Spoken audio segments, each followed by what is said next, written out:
Good morning, everybody. Today is Monday, 11th of May, 2020, D-Day in France and other countries, Deconfinement Day. This is Julian Hoaz, and you are listening to Morning Chat, Good News in Politics. How are you all doing? I hope that you guys had a great weekend. I hope that you enjoyed some of the lovely weather, that you had some good news, that you got to enjoy yourselves and distract yourselves from everything that's going on right now. Today it's 9 degrees in Amsterdam, 8 degrees in Brussels, 8 degrees in Paris, 8 degrees in London, 24 degrees in Bucharest, and 13 degrees in Madrid. And we have some good news today with a number of countries taking their first steps, primarily France, which is taking its tentative steps out of lockdown. Paris is finding itself under stricter measures due to the prevalence of coronavirus there and the fact that it is a red region, a term that I'm going to cover a little later on in one of the questions.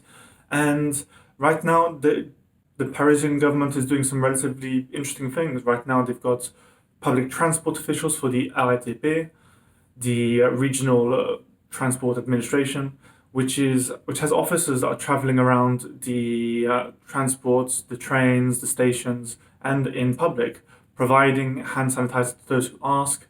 And I believe that the Parisian government, as well as the French government, are handing out free masks to all public members who need one and are simply unable to find one or can't afford one, which is a great initiative to use because not everybody can afford to buy the hand sanitizers or the masks they need for themselves and any family they may have. Now, two interesting questions today. First one, can we really compare COVID-19 figures? This is a complex question as there's a number of schools of thoughts of this. So you've got a number of people who look at this as what has been done from the third death in a number of countries. So this is possibly a way of simplifying the analysis and making sure that people are able to really look at what's happening. So for example, we can look at the way Italy did with their lockdown measures progressively as time went on from the third death compared to, say, the UK. However, there is a problem with this analysis. Now, New Zealand didn't wait until it was having citizens dying. It just simply didn't. It had, I think, around 200 cases before it decided to just go into lockdown. It had no deaths up to that point, and it's now one of the only countries that can say that it has actually beaten COVID-19 at the moment. There's also the issue of what happens in one single region when there's wildly different timings for the arrival. For example, can we truly compare what happened in Italy and the UK, for example, when the UK had Italy as a warning for what was coming?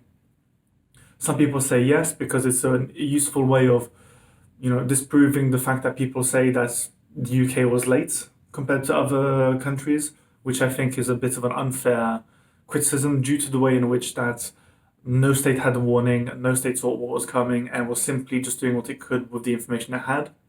And also, if you think about it, Italy had some prior warning coming out of Wuhan and China, even if China was obfuscating and hiding information that was there. The other school of thought is that, in effect, we can't really compare them at the moment, that because we simply don't have all the information. We don't know all the things that are happening. We don't know everything that has gone on. We don't know what the various impacts on governance, local, national, or international, due to various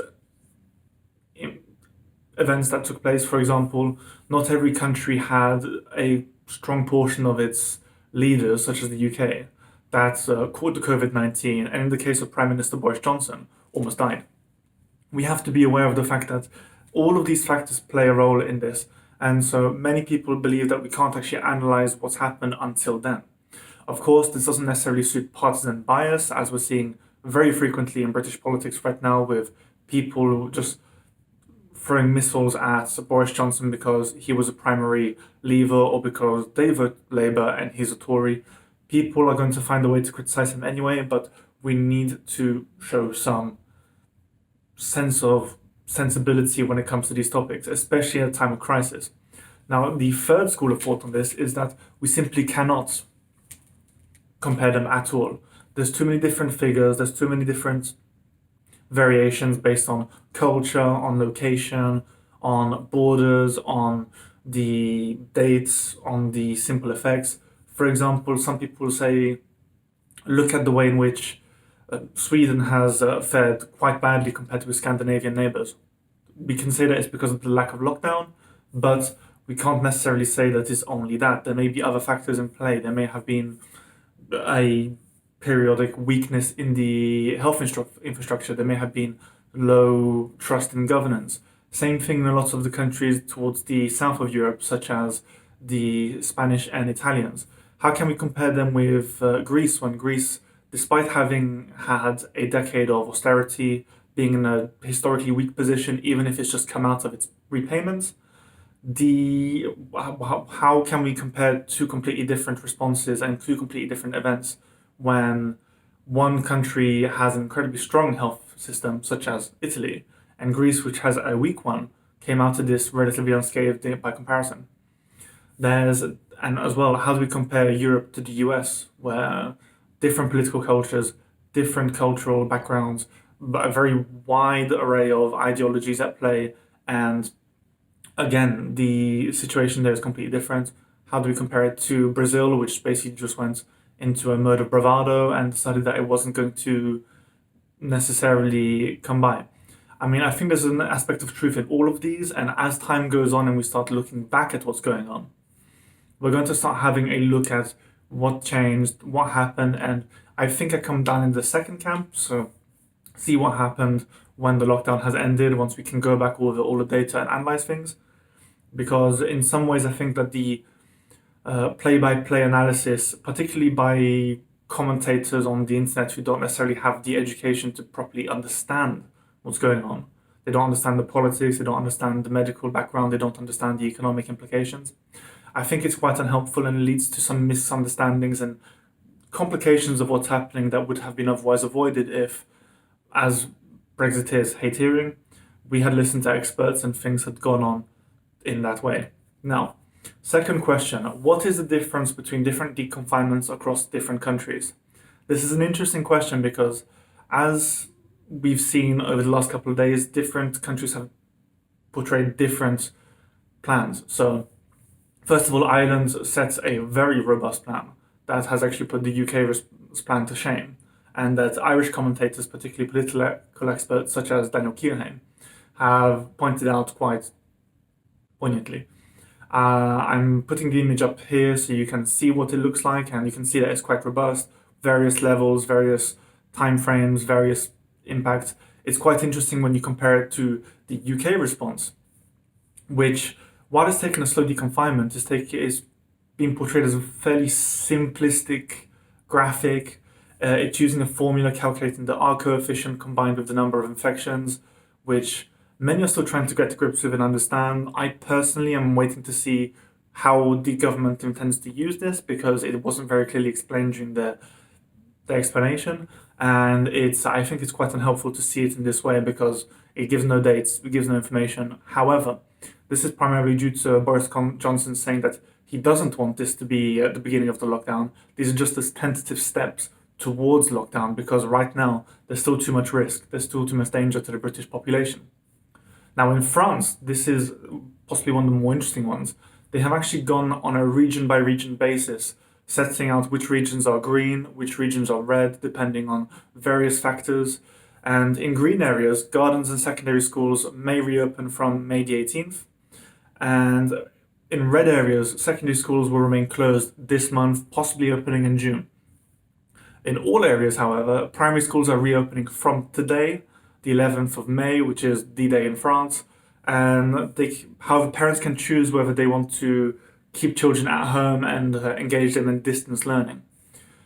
This is slightly dangerous in my opinion, because in France there is a problem with the complications that with how the language works, and how language education in France is very intense for a number of years, to the point that, as many French people such as myself know, growing up outside of France, learning the language can be quite difficult due to its complexities, especially when you're not in the French education system. This can provoke some problems where some children will have knock-on effects later on in life. Particularly, for example, if they have exams that they need to sit next year that require very specific information, they may have to take specific classes to catch up on the topics that they've missed out on. They may need to look at what's happening in the education system and go over this over and over again, which as we all know, not every child wants to do and not every child is happy to do. However, we have to place our trust in the government, who I'm sure has some sort of plan to, rattrape les enfants that missed out on the education that they would have had over the last 2 or 3 months. Because let's face it, between March and May/June, that is a lot of education that's being missed out on. There's a lot of knowledge that's being missed, and this could have an impact on future education and future generations. We don't know. Norway has actually reopened all of their schools, which is an interesting strategy. However, Norway was relatively unaffected compared to other states, particularly in Scandinavia. And this is it's an interesting move. We're going to have to wait and see what happened, because if we look at what happened in Germany, as Angela Merkel said, the German people were skating on thin ice when the regions were reopening things. And the problem is that we've now found ourselves in a situation where in Germany we're seeing that a number of regions are having to be closed down once again. As since the beginning of deconfinement, cases have begun climbing slowly within recent days. Medical experts had cautioned, and I would echo this caution, that it's too early to say if this is going to be a great the second wave. This may just be small little outbreaks happening here and there, but effectively we're going to have to wait and see whether this deconfinement is going to provoke some kind of problem in the German system, particularly as Germany has been held up as an example for how the governments can handle these things in a better way. Sweden doesn't have a deconfinement plan. And I know that a number of listeners and followers of my previous episodes focusing on Sweden took great offense to what I was saying regarding what was happening in Sweden. However, Sweden is still dealing with a greater death rate than the majority of the world right now, which is quite worrying. With the 7-day moving average from the 8th of May was showing that Sweden had the second highest number of deaths in the world, at 6.2 deaths per million of population. Second only to the UK's 6.6 deaths per million of population, and ahead of the US, Italy, Spain, and France. This should be worrying to Swedish people. Just to put all Swedish listeners at peace, I've been doing my research on this. I didn't just pull the figures out of my backside. The figures were calculated from the WHO's daily situation reports by experts who know this far better than I do. And a lot of the things I said in previous episodes were based on factual information I found from academic sources, news sources, and international analysis. This isn't a good sign for Sweden. We can only hope that Sweden doesn't have a later outbreak than the rest of Europe and ends up seeing the same troubles that France, Italy, Spain, and the UK are currently seeing. We can only hope. The Netherlands is reopening businesses a week earlier than initially planned, because right now coronavirus outbreaks is being brought under control in the Netherlands. I believe there was only 18 deaths in the last 24 hours here. Deaths in Amsterdam particularly were actually very low. I think there was only 2 or 3. And this is a good sign. This shows that despite the criticisms for the Dutch strange lockdown system, which was a mix of the UK's herd immunity alongside a lockdown, that the Netherlands is coming to terms with this. It's handling this well and it's making this work. I mean, I'm hoping that it continues down this way, personally, because I've just had enough of being stuck in my flat all the time. As much as I love speaking to you guys, and I will continue this when the COVID lockdown has ended. The only company being books on Emmanuel Macron, speeches by dead politicians, is my idea of fun, and I'm looking forward to being able to enjoy the sunshine a little more in the near future. However, again, we need to see like every case. Spain extended the state of emergency until the 23rd of May, and people are progressively going into deconfinement. They're starting to go outside. However, there have been warnings. In Spain, the issue is that people have all left their lockdowns at the same time. You've got thousands of people in the streets running, doing sports, walking, chatting, sitting outside, and this isn't helpful. This doesn't necessarily help people from avoiding COVID-19. In fact, it may lead to a second wave that could be as bad, and hopefully not as bad, as the previous wave. Of course, a second wave during the Spanish flu 100 years ago was far worse than the initial set of cases. However, of course, we can only hope that the international medical agencies have learned their lessons from history and are using the historic data along with current practices to develop plans that can help. There's a list of a number of vaccines that are being produced as well. However, I will post a link in the description so you guys can have a look at this, so you guys can have a read of what's going on. It seems that there are some vaccines that are on the way, some that are in later stages of clinical trials being tried on human beings. So I hope there's some good news coming for everybody. I hope that people who are getting sick will be able to benefit from a vaccine soon, or those who don't want to get sick can benefit from it. Regardless, guys, thank you very much for tuning in. As always, I'm doing this to help you guys understand what's going on in the world, to help cover the topics that you guys want to hear, to answer the questions that you have, and to make sure that you guys are best equipped for what's happening and to understand what's going on around you. Guys, like this video, subscribe to my channel, it helps immensely. If you guys have any questions, send them in. Comment below in this video. Send me a message on Twitter if you're listening to this on Spotify, Anchor, or any other podcasting service. I can only thank you guys for tuning in again. I hope that you're all in good health. I hope that you're looking after your mental health and your physical health. Both are incredibly important. Don't be so hard on yourselves if you think that you're not doing enough. The people who are telling you that you're not doing enough, and if you don't come out learning 7 languages and playing the flute, they have no idea what they're talking about. They are judging you when they have no position or moral authority to judge you. Just do what makes you happy. That's the only thing that matters. Look after yourselves. Guys, I will be back on Wednesday. Please send in your questions. A lot of people are enjoying this, so if you guys could share this with your friends and family and colleagues, that would be greatly appreciated.